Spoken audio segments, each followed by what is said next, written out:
The Pit Press Podcast.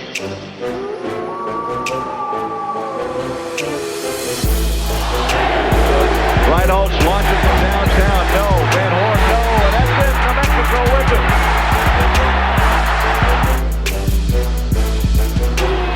Kenny Thomas blocks.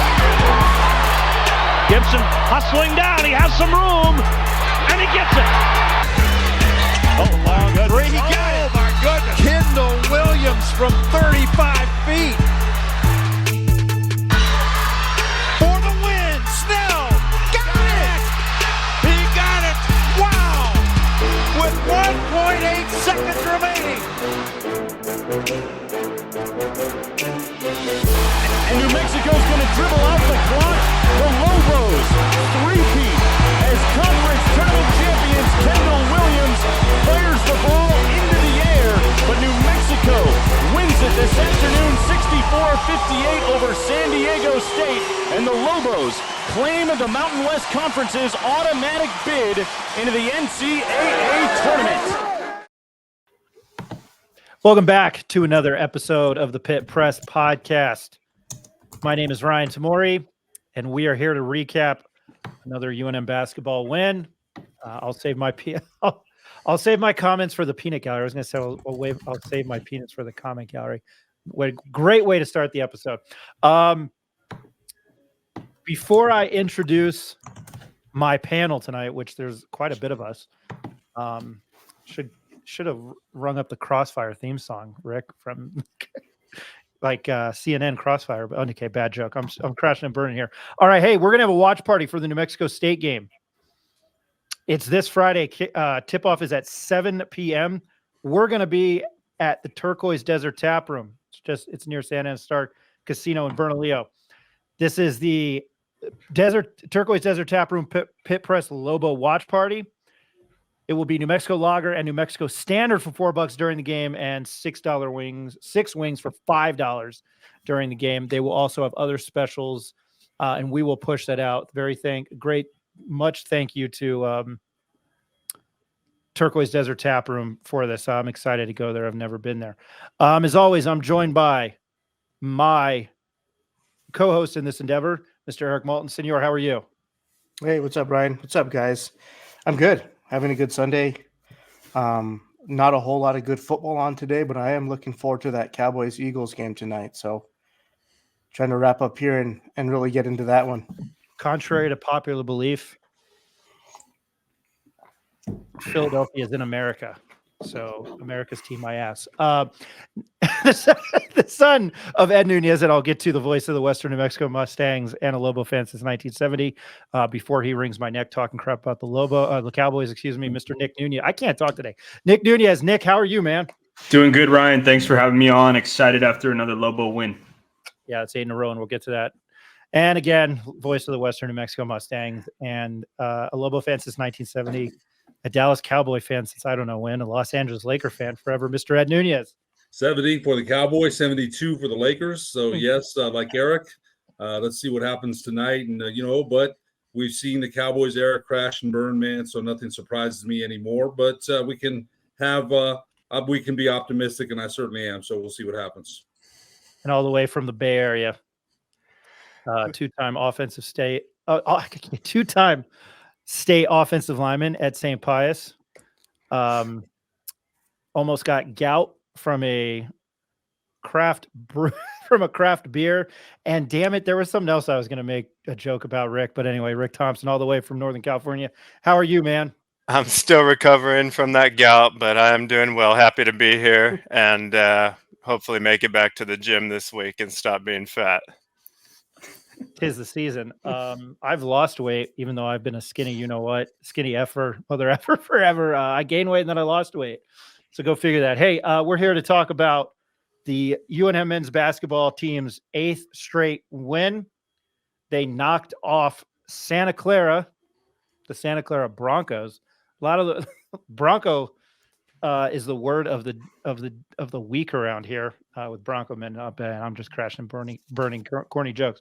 93-76. They beat Santa Clara in Henderson, Nevada, home of the G League Unite. Or do I have that right, Rick?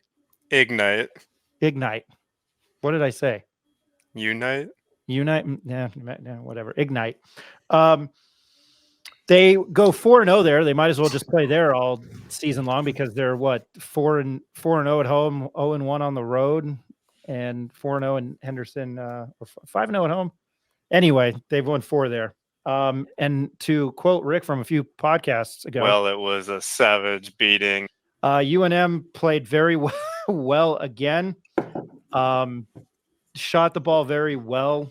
Jamal Baker Jr., who I thought would be the X factor, is starting to find his shot.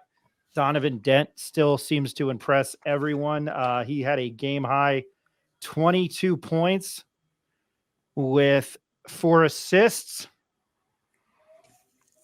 And I don't know. It was just that I'm almost at a loss for words because it seems to be the same thing. And I know I've said that they really haven't played anybody, but when you're beating down teams that you're supposed to beat down, I'm pretty impressed with everything. Ed, I'll start with you there because I always do this. The defense again looked good. They went big. Santa Clara went big, and UNM they inserted another 7-footer for a 5'11" guy, and UNM still outscored them 54-26 in the paint. I think that tells you something. Coach Patino said that his message was to attack. They did. They found a way to the rim even with that big lineup. So I think that's been impressive. They forced 26 turnovers. They held Santa Clara without a basket for 8 minutes. And so their defense, I think during this streak, they've won 9 straight now. And I think the defense, and again, yesterday, 18 steals, 4th most in program history. So all in all, a very impressive defensive performance again for UNM. Donovan Dent, you mentioned 22 points, 4 assists, and 6 rebounds, I believe. So he had another good game. So they've really been performed well, and I think the last 2 games defensively, when you hold teams without baskets for those kind of stretches, the defense has been great, and it was great again yesterday. So the Lobos moved to 5-0 at the Pit, 4-0 in Henderson. I wanted to make sure I got that right. Santa Clara's 26 turnovers were the most by a UNM opponent since 2017-2018, 26 by Omaha, and the Lobos' 18 steals were tied 4th most ever against a Division I opponent since a game against Colorado State in 2005. By the way, Colorado State dropped to St. Mary's at Moby in Fort Collins. It was a pretty good game, so they are no longer unbeaten. Rick, I'm going to throw it to your way and give us a rant on how good. And he's, like I said, I thought if the Lobos were going to be a fine-tuned machine chugging along with all these components and what we've seen and the rotation, I thought the veteran play, somebody who's been at big-time schools, knows this league, the Mountain West Conference, is Jamal Baker Jr. He has turned into, I thought, would be the X factor, and he's turned into it. Rick, you like his play a lot. Your thoughts on it? Yeah, I can't say enough the last few games. Starting the first few games of the season, I think it was a feeling out process for him and how he was really going to fit in and affect this team. But as a guy, I think they said is the 2nd oldest player in the country in the NCAA, he probably couldn't even play on the G League Ignite because of age restrictions. So, think about this. Eric will tell you, Nick will tell you. Think about how much a better shooter of the basketball you probably became in college after high school. You have extra years, extra time to shoot the ball. He's an excellent marksman out there, and now he knows that's his role on the team, and he's letting it fly. And he's obviously the best shooter on the team. I think he made the only threes that we had yesterday, and he's had 3 or 4 games now where he's just had the confidence, and he's not just shooting catch and shoot. He had a step back last night. So I'm really impressed with him, and hearing him speak, and to the media, it sounds like he just knows what he's going to do now. And sounds like everybody, really knows their role, and that's just, makes me feel good about where they're going. But I think they can turn to him, when they're kind of hurting for some points, in conference play. He's someone I think they can turn to because he's obviously 5 years older than everyone on the court and should have the experience. I'm excited about him, man, and think he can just keep doing what he's doing. Eric and I finally met him in Vegas for the conference basketball media days. And he seems like a humble dude. I like him a lot. Eric, to Mushila and the plus or minus conversation that we're not going to have on this podcast. In back-to-back games, Isaac Mushila was plus 20 and plus or minus. He has come to life the last 2 games, and just to feed you some stats, he had 11 points, and he is, thank you once again, Steve Kirkland, be the 9th different Lobo to score in double figures this season. So obviously spreading the wealth, basketball socialism. 11 points, and he grabbed how many rebounds? 7 rebounds. 7. Eric, your thoughts? I'm not going to host the show next time. Eric, your thoughts on Isaac Mushila's play the last couple games? No, he's actually stepped into that role very nicely. I think in back-to-back games, he's kind of seen his overall minutes on the floor increase too, which on the other side, Mustafa Amzil's minutes have been decreasing. So I think it's safe to say now that Isaac has kind of stepped into that role to either be that 6th or 7th guy off the bench, and extremely effective. 7 rebounds and 11 points in just 20 minutes per game. Patino touched on it in a post-game presser. I think in back-to-back post-game pressers, just his presence on the floor as a leader, extremely active on the defensive side, and being willing to kind of throw his body around and kind of outmuscle some of those guys down low to pull down 7 rebounds. That's no easy feat at being, what is he listed at, 6'4", maybe he's 6'3". So he's kind of just putting in that extra effort and quote unquote that glue guy that the Lobos might be needing, right? Like that role that Alec played last year, right? That was going to go in and pull some rebounds, wasn't necessarily going to score a ton of points, but if you can consistently get 11 and 7 double-digit scorings and kind of middle of the road on the rebounds, that's really effective and good for him, man. I'm really happy for him because I think this is the role that he was really hoping to kind of fill when he transferred to UNM. Nick, I'll start with you with this topic because we didn't have you on, I think, the last 2 podcasts. You played point guard, right, in high school. Just your thoughts on Donovan Dent's play overall. And he just does it again. And once again, guys like John Rothstein, a couple other guys on Twitter that are national. I think Sean DePaul, college basketball. He's Sean Paul, I think, college basketball on Twitter. These guys are just all high on not only the team, but Donovan Dent's play, and I think the more we see of him and the way he drives the lane, I could be wrong. You guys could tell me otherwise. I think he's probably an NBA talent, but just sticking to the present, just your overall thoughts on the spark that he is. And it's kind of cliche and the same old story, but man, he's a good player. Yeah, I was talking to my dad a little bit earlier today, I think, and we've touched on it. This has become his team now. He's the one bringing the ball down the floor in the half court on every single offensive set. Got him out of the pick and roll. It's really fun to watch, and he makes the right read almost every single time. You really see the floor spacing starting to improve as we're about 10 games into the season. He's moving the ball around. He's penetrating. And another thing I think he's added to his game that we didn't see a lot last year is a mid-range jumper and shooting a little bit better from the three-point line. We're seeing him being aggressive and looking for his shot as he goes into the paint.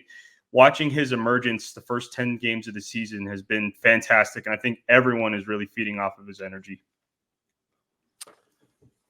To the paint.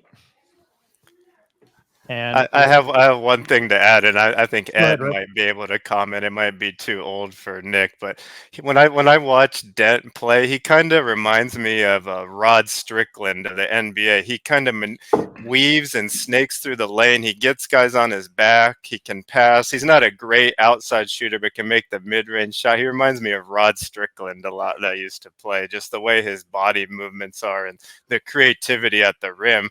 Yesterday, he finished with the hand on the wrong side like it was nothing. I mean, he can finish wrong hand, wrong side. It's just incredible. I'm trying to think who he looks like, and to me, that's all I can come up with so far. Well, real quick comment on Rod Strickland. They had the point guards, gods of New York point guards, and Rod Strickland was one of them. And Rod Strickland was one bad dude, man. And it's a heck of a comparison at this level here, but not totally out of the realm there, Rick. And Rod Strickland, my son was too young to remember Rod Strickland. Eric, you might have remembered him a little bit, but Rod Strickland was one heck of a point guard. And I think Donovan Dent, my son, made a good point that it's getting to be his team now. He's got the ball. He's making the decisions. And one thing real quick I want to touch on, Hunter Green said this to me before the season started. He said House and Mash were not going to average 20 points a game. And when he said that, I kind of stopped, and he's right, though. They're not averaging 20 right now. House is back in the lineup. What's he averaging? He's still contributing, but I think my son makes a great point there when he said this team is becoming Donovan Dent's team. He's becoming the leader of it.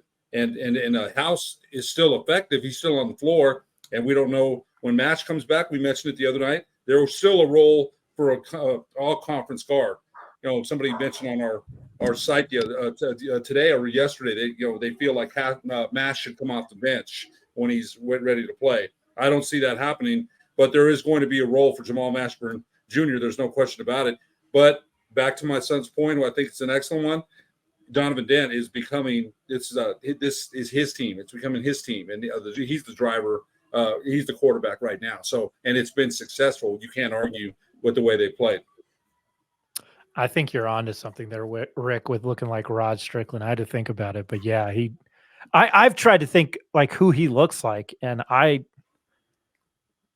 can't figure it out, and I'll probably be crazy. I think the way that Mash shoots the ball, even though he doesn't have long of arms, he looks like Reggie Miller to me. I know I'm going to sound crazy. It's just the way he shoots. I think Donovan Dent kind of passes the ball like Chris Paul. I could be wrong there. Again, please don't. I'm really not going to argue NBA. I mean, I watched it for a long time, and then I've had my qualms with it, but I don't know. That's just how I feel. Points in the paint, 56 for UNM, 24 for Santa Clara. Rick, you were going to make a big point about that. Your rant on the points in the paint. I mean, when you score 93 points and get 56 in the paint against I don't care who, that's quality. Yeah, I think it starts with things that Nick was hitting on with Dent penetrating, and having the easy handoffs to the big guys. But also, they're getting a lot of offensive rebounds and putbacks. Nelly actually didn't play a lot of minutes last night. I think he only had, maybe 15 minutes or less because of foul trouble. So it was a lot of the other guys getting the points in the paint last night, along with rebounding. And Charles Barkley always said that rebounding isn't a skill; it's an attitude. And I think Mushila is showing that, right? I mean, I think he had 7 free throw attempts, or more, along with those 7 boards. So it's all, their attitude right now, and that's carrying over from defense into just attacking the paint. And they have to own the paint points because they're not, going to shoot that many threes per game. So I think if they carry that over into conference play and keep that confidence and just know that they can own the guys down low, then that's going to be their calling card the whole season. I do want to add something real quick to what Ricky was saying with, like, as it relates to the points in the paint, right? The Lobos forced, 23, 24 turnovers, 26 turnovers, I think is what it was. That led to 27 points off of turnovers. And when you think of turnovers, like, those are all fast break points. Those are easy layups on the other side of the other side of the court. So I think it all kind of goes hand in hand with what you were just talking about. You're going to win a lot of basketball games doing that. I'm all for defense, and I always jokingly said, you don't score, I win.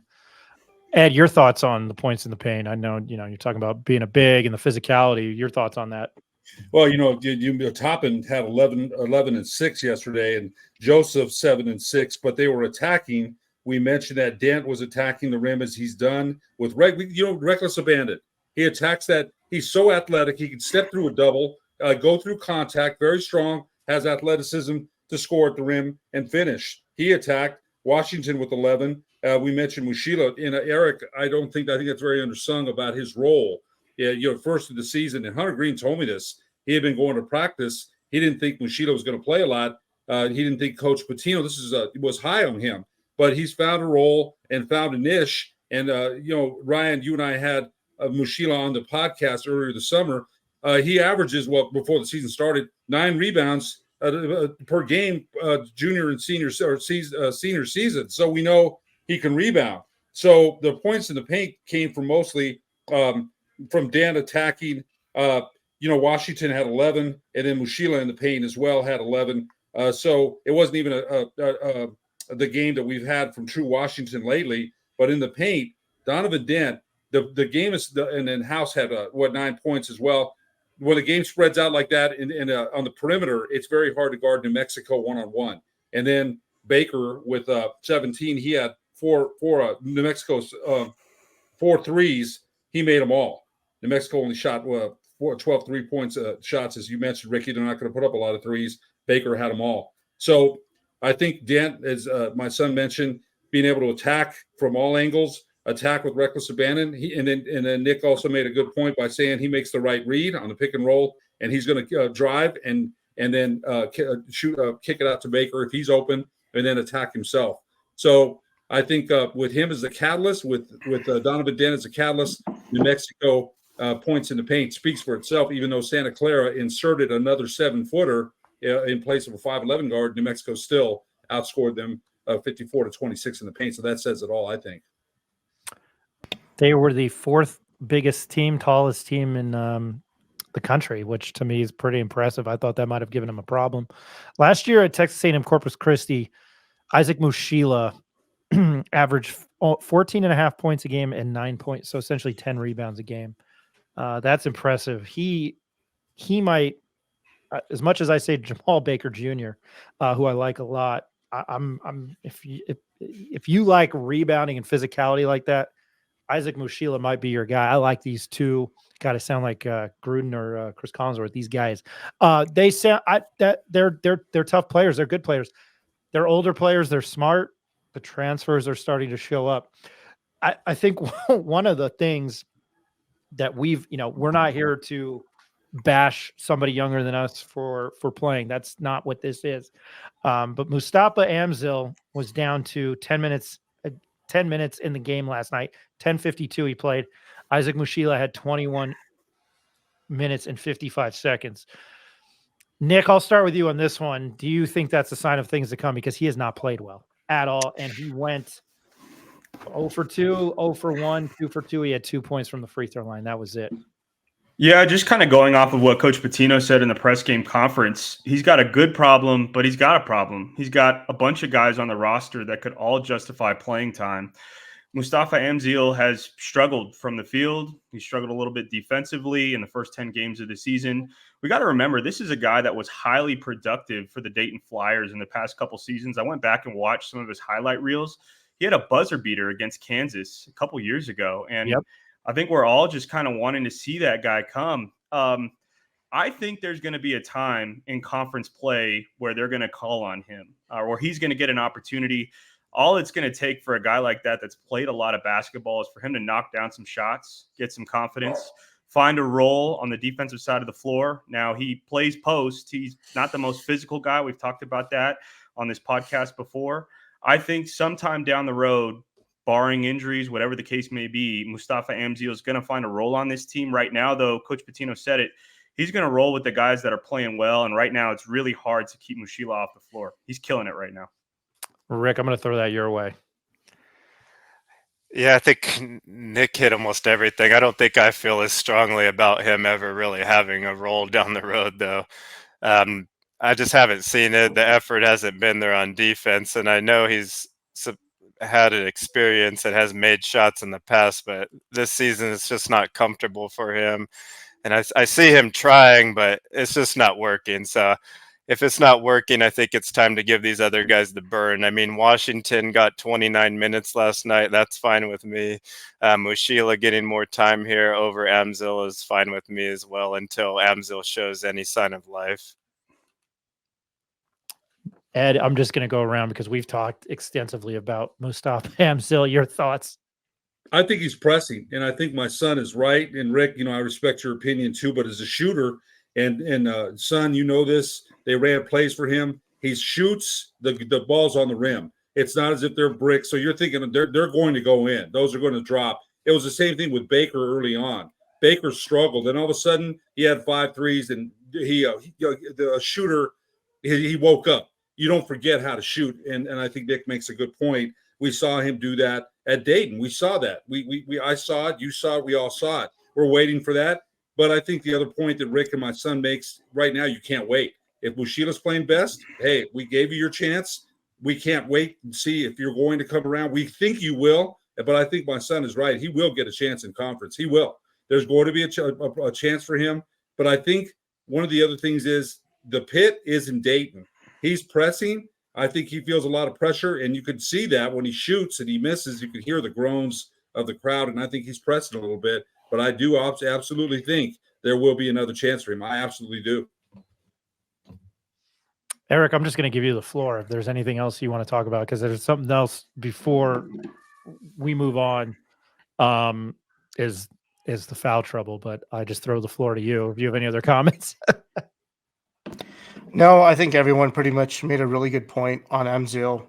I agree mostly with Ed on pressing a little bit. As a shooter, like, you don't really lose your shooting ability. Really, you just got to get into the pace and the flow rhythm of the game.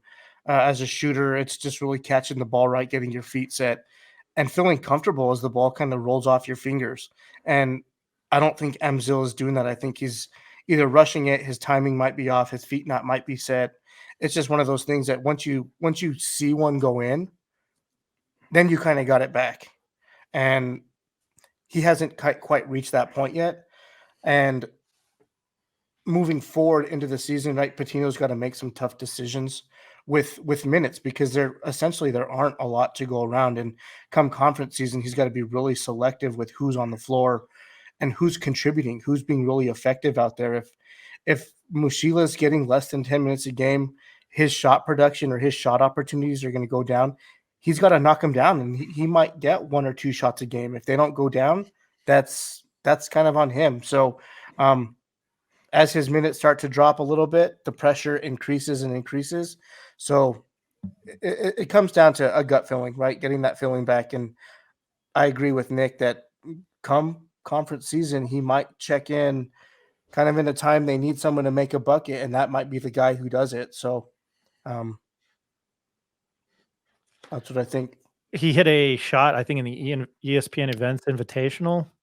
He hit a buzzer beater against Kansas, and that was the 2021-2022 Kansas team that went on to win the championship in that epic national title game.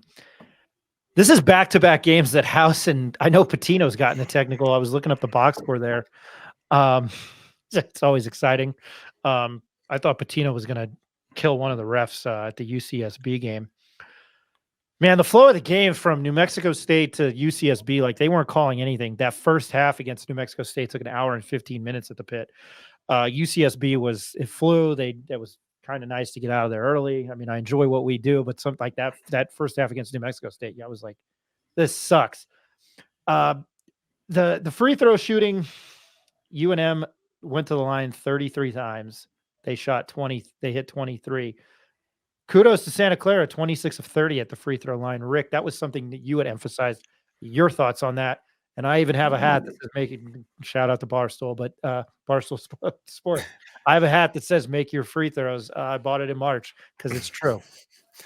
I think it goes back to what you asked me about before, just points in the paint, right? They're getting most of their shots in the paint, and I think more fouls usually occur that way. But yeah, that was one of the slowest games I've seen, and I just found it, I guess, strange to how the starters of UC Santa Clara had like almost no production. I mean, Carlos Marshall is a guy who averaged 15 points, and he had 0 points on the day and played only about half the game. I think the only starter that really did anything was Adama Ball, and he shot a bunch of threes. And off the bench, they had Mr. Tongue, who gave it a few licks with 16 points. But other than that, I mean, I was weird to look at the box score. Their starters did almost nothing but foul, I guess. So when you're playing in a game like that, I give our team credit for just keeping the momentum going, because when there's that many stoppages and you're going to the line that many times, it's hard to keep your rhythm on offense. So I'd like to see our percentage up a little better, but I think I'd like to see what we're at the season free throw wise. If any of you guys know, I think we're doing average, but I think it's just a sign of how well we're attacking the basket, and that's good to see. Ed, I'm going to throw that your way.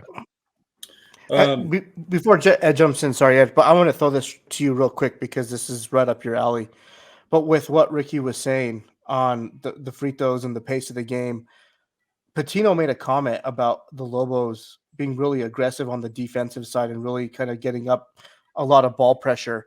And I think the comment, I don't know exactly what he said, but you can play or you can press without fouling.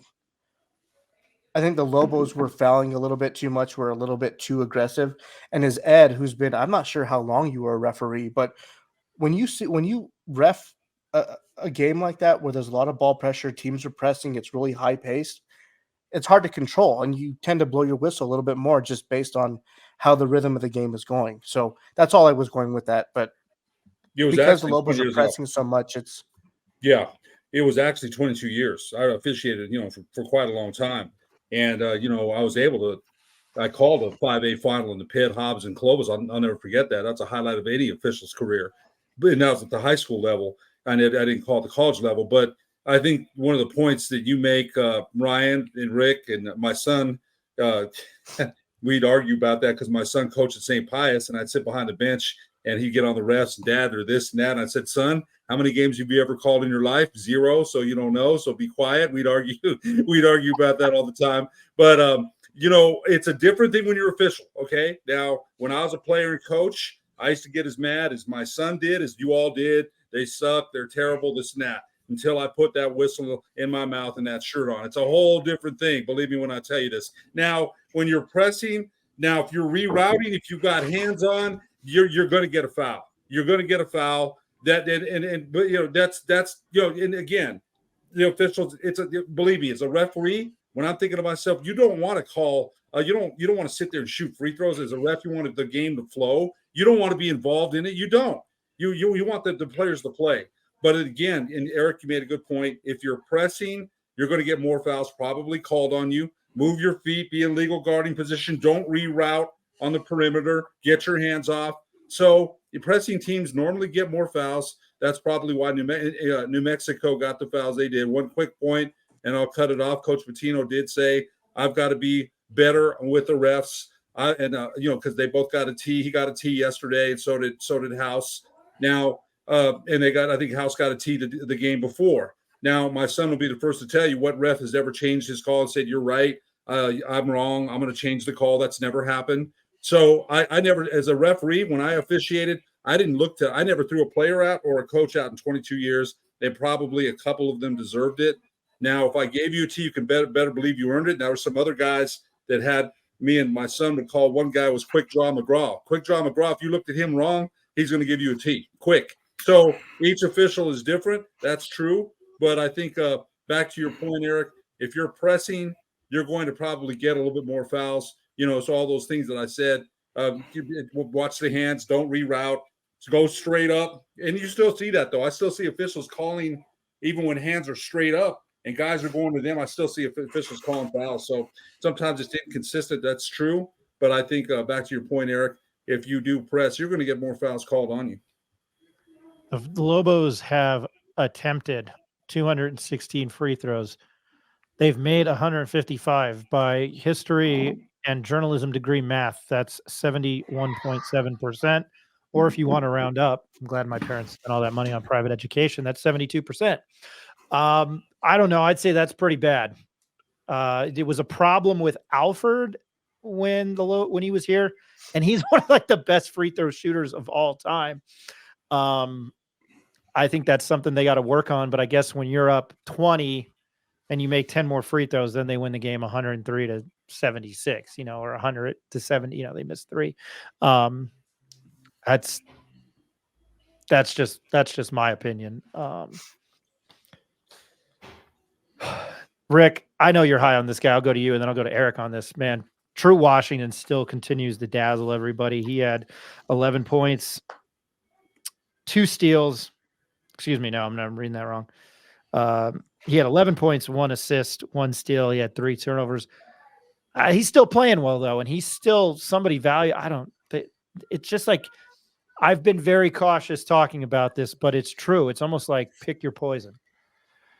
Yeah, he's playing beyond his years, showing a mature game. The first thing I noticed early in the season was his defense with steals and blocks and just running down his man. So, he's gotten more opportunity. He played 29 minutes last night. The game before, he had all 17 of his points in the second half. So he finds different ways to affect the game, whether it's on defense, offense, his hustle play, or he can score the ball also. So I just look forward to him, continuing to get these opportunities because he's been super effective for us both ends of the floor. And I just hope he doesn't hit the quote unquote freshman wall that they were talking about early in the season, but I don't see that coming for him and Toppin. And I think just from a mental standpoint, these guys have to feel a little bit better now seeing Colorado State lose. Just knowing that they've had a loss, I think that makes you think about them a little bit differently when you go to hit them the first time. So that loss we had against St. Mary's was tough. I was there watching, and no one looked good along with Washington. But when he came in the game, he actually did change the tide of the game when he came off the bench. So I think he has that type of energy, and I just love watching him play. And I think I just hope he can stick around UNM at least a couple more seasons. With this transfer stuff, you never know. Eric, I pose that question to you. Yeah, I definitely think True Washington's strength on this team and the best way he can kind of contribute is on the defensive side. I got my first glimpse of True Washington in that, I forget the name of the tournament, but it was a national championship over the summer with some of the prep schools, and he was going one-on-one with Jacoby Walter, who was a 4 or 5-star recruit that is now at number 6 Baylor, averaging 15 points per game as a true freshman, by the way, guarding him one-on-one all game, like in his face, ball pressure from the second he touched the ball all the way to bringing up the ball across half court. So I was like, this is the type of dog that UNM is going to get coming off the bench, ball pressure, guy that's not going to back down from anything. And you could see, like, the longer he's on the floor, his confidence grows. And I think we're starting to see his offensive game kind of evolve a little bit. That might just kind of come off his defensive game too, or play off of it a little bit. The more opportunities that guy's getting, he's turning over into points. He's knocking down open shots from the catch and shoot perspective, right? Like when Den is either penetrating or House is penetrating on the kick out, he is knocking down those shots in the corner. And he's not afraid to take the ball to the basket either because he is finishing at the rim. He's had a couple nice dunks throughout the beginning of the year. In this last game, I did witness a little bit where he was trying to get to the basket a little bit too much. He was trying to force it. Didn't really come naturally out of the offensive flow. But that's you're going to experience that with a younger player. But just kind of going back to my previous points, I think we're going to see his strength or utilize his strength more on the defensive side. And when he does show up on the offensive side, it's just icing on the cake. Nick, I'm just going to ask you because you were a guard and I hadn't gone to in a while. Sorry. No worries. Yeah, no, on True Washington, I agree with everything that Ricky and Eric has said. I think the one area that he can grow on the defensive side of the ball is in half-court defense. There's a couple times I've watched him this year. Off the ball, he's not as good as he is on the ball. Sometimes he's not in the right position. I think I've seen him get back cut a couple times. That's nothing to knock on him. He's only a freshman. But we got to see in conference play, we're going to play some better guards. Keenan Blackshear from Nevada, Isaiah Stevens from Colorado State, Lamont Butler from San Diego State. We're going to play some better guards that are going to be able to handle our ball pressure, and we're going to be tested in the half court. And I think that's an area where True Washington can grow. Terrific on the ball defender. On the offensive side of the ball, I agree with Eric. His offense is a lot of the time coming from his defense. That slam dunk that he had in transition against UC Santa Barbara, one of the top 10 plays of the first 10 games of the season, no doubt. But he definitely is an exciting player to watch, and I think sky's the limit for him, for sure. Just to whip around the conference real quick, and we've kind of hit on it. Boise State at one point was up like 80-30 something on Western Oregon, a Division II school. They win 109-70. San Jose State beat New Orleans 87-82. UNM 93 over Santa Clara 76. Wyoming beat Stephen F. Austin 70. Eastern Washington beat Air Force. Fresno State beat Pacific pretty handily. Here's where it gets crazy. San Diego State survived with the skin of their teeth again last night. They came back to beat UC Irvine, who UNM plays in about a week and a half, 63-62. They've done that twice this week, and including a loss at Grand Canyon. Hot. I don't know if this is hot take here. We praise the Pit so much, and I defend the Pit. I do think it's an awesome arena. I'd like to hear Lobo fans stop bitching and moaning, because if you see what Grand Canyon does with their student section, and I'm sure you guys have seen it, it's really, really awesome. I mean, it's like a rave or a night party, and that little arena is loud. But they lost to GCU, and that was their first win over a ranked opponent. Went over AP top 25 opponent. Anyway, they survived. They're still 8-2. Nevada got beat by Drake in Henderson at the Dollar Loan Center, not to be confused with the actual place that loans you money. They got beat 72-53 for, I think, their second loss of the season, first loss of the season. And then St. Mary's beats Colorado State 64-61. Ed Moby, again, a hard place to win. Eric, I will go to you on this. Just your thoughts with that whip around the conference. Man, well, I'm going to start out with Boise. They've played a really tough non-conference schedule. They've played at Clemson. They've played some really tough schools. Probably the best non-conference schedule out of the Mountain West thus far. So they're a little bit more battle tested to me. San Diego State, on the other hand, have really struggled in some games to find some scoring. I think their defense is there. They've had to rely on some last minute buckets to kind of pull through, and they've been down by 6, 7, 8 points, coming down with a minute left in some of these games, and somehow, some way find a way to come back and get a last second buzzer beater to win it. So I think they're very susceptible, and coming into conference play, they're not playing some of these schools anymore. They're playing some loaded teams. So I think San Diego State's very beatable. I didn't get a chance to watch Nevada play last night. UNLV got thumped by was it Loyola Marymount? That's who they played. They lost by 3, but I think UNLV had kind of struck back. But yeah, they lost in Vegas, at the same Henderson. They lost to Loyola Marymount of the West Coast Conference.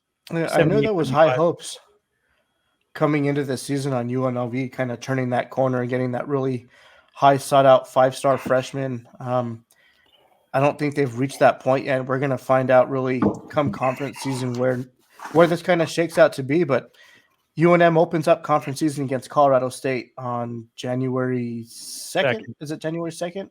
January 2nd, Tuesday, January 2nd. We're going to find out a lot that game about both squads. So I'm looking forward to it. It's going to be an exciting time.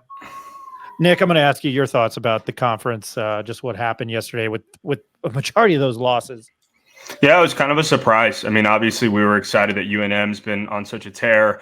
I watched a little bit of that St. Mary's Colorado State game. It went back and forth. Colorado State had a couple shots to tie it at the end. 2 good looks. They just didn't go down. But we kind of saw this with UNM at the beginning of the year last year. We were the last undefeated team in the country and then did not perform as well in conference play as we all would have wanted to. So I think, we have a couple more weeks left until conference play starts. Some of these teams, most teams in conference have at least one more cupcake game before conference play starts. For UNM, it's Eastern New Mexico on December 29th. I expect most of the conference teams in the Mountain West to, come out 2-0 in these next 2 games. And as Eric was saying, come conference play, we're really going to find out who's the best of the best. Rick, I'm going to ask you this, just with what you've seen of the conference, in UNM. Kind of a little bit of hypothetical, but how many bids do you think this league has with what you've seen thus far? I can't say I've watched the other teams as closely, obviously, as UNM, but by the strength of schedule or the rankings that I've seen, the Ken Palm, it looks like we should get about 3. As I mentioned on the last show, for our conference, though, it usually comes down to either winning it during the regular season or the winner of the tournament, unfortunately. So, we have, it looks like 3 or 4 right now, but as Nick just mentioned, we looked strong at the beginning of last season, then kind of fell apart in conference play and didn't have an at-large bid. I think we don't know what this Lobo team is yet, though, because we haven't had the full team the whole season, maybe 10 minutes or something like that, right? And nobody knew their roles at that time. So I think it's going to take until midway through conference play until the Lobos even know what they are, because once you mix Mashburn back in with all these other guys that know their roles, I think it's going to take 3 to 4 games to iron that out once Mash comes back. But once that comes, I mean, you're seeing we have the defensive effort, the rebounding effort. Mash can score in the half court, along with Baker now can score, in the mid court. We're going to be an unstoppable force, I think, if Mash will adjust to whatever that new role is, because it's going to be a lot different than it was 2 weeks ago. So I think it'll be more on how we adjust rather than what the other teams do. That's a valid point. I mean, just control your own destiny and win. Ed, I'm going to ask you the same question. Kind of mix it up, but what do you think about the conference play so far and how deep it is? I mentioned this on the last podcast I know it's very hard for UNM to schedule bigger, better basketball schools to come and play in the pit because of what the pit can do. I wish they kind of would have taken the Boise State route and tried to go play somebody big on the road, take that loss in November. Now, maybe it's not such a bad loss, which is stupid. I like what Boise did. They went to that ESPN Invitational. Obviously, I'm sure they're getting invited. There's a whole hoopla that I don't know about that I'm just making up. But, I think, I don't know. I think maybe, with whatever Boise and Nevada, I mean, that loss for them. And thus far, I think Colorado State's probably going to be an at-large. Obviously, a lot can change, but just your thoughts on the overall conference thus far. Well, Eric made a good point about Boise State being battle-tested. They've had some tough games, and, so they lost a couple of those, but I think that gets them more ready for conference than playing the cupcake schedule. We talked about this when the season started with Tom Mosser. We talked about that, about UNM's pre-conference schedule. It wasn't strong. We had talked about that. So at large bids, you mentioned Colorado State, San Diego State. They lost to Grand Canyon. They barely got by UC Irvine. So Nevada taking it on the chin against Drake. So again, though, most of their schedules are a little bit harder than New Mexico. So New Mexico, we said this on the last podcast, just has to keep winning who's in front of them. We talked about they're peaking now. 8 straight wins now. They're 9-1. So they have to. Their schedule is not strong. So when it comes to conference, they can afford a few losses here and there. Home lot, you almost have to protect your home court at all costs. They lost last year to Boise State and San Diego State at home. So margin for error is going to be very thin for New Mexico when conference starts because of their pre-conference schedule. So a little bit surprising on a couple of those losses, but New Mexico just has to take care of their business and worry about who's on their schedule. Yeah. I'm excited for conference. Go ahead, Eric. Yeah, no, just for context, I was just looking up net rankings versus KenPom. Right now in the net, the Mountain West has 5 teams all in the top 50. So Colorado State, or just outside the top 50. So Colorado State at 22, New Mexico at 25, San Diego State at 30, Utah State at 31. I think we're kind of underestimating Utah State a little bit since we really haven't talked about them that much. Nevada at 53 and Boise State at 115. If you look at KenPom reveals something a little bit different, but they have Colorado State at 26, San Diego State 33, New Mexico 34, Utah State 56, Nevada 60, and Boise State 82. So I don't know exactly what the differences are, but I know the NCAA primarily uses the net and a combination of KenPom to kind of determine the seeding. But I think someone had made a comment on here about Colorado State. I think it was you, Ryan. Right now, I think Colorado State, their resume might be strong enough to get an at-large bid right now. So come conference season, they might just be playing for seeding. No, I can't say that for the rest of the Mountain West. No, that would be. I think they're. You're up to 13 at this point of the season, unless you completely just bomb, which I can't see them doing because Isaiah Stevens is such a great player. UNM heads down to Las Cruces on Friday night. That game is on CBS Sports Network. You can also hear Rob Portnoy and Hunter Green on the call on the Lobo Radio Network. We're going to have a watch party at one of our friends, sponsors in this Turquoise Desert Tap Room. It's the Turquoise Desert Tap Room and Pit Press Lobo watch party. They'll have New Mexico Lager, New Mexico Standard for $4 during the game, 6 wings for $5, and more specials. Probably talked a little bit longer than we wanted to, but for Rick Thompson, thank you, sir. Eric Moulton, Nick Nunez, and his dad, Ed Nunez. We appreciate you guys for joining us, and we will talk to you post New Mexico State. We do have a lot of content coming this week as far as bowl games and the New Mexico Bowl. So we'll catch you sooner this week than later. You guys have a good one. Happy holidays.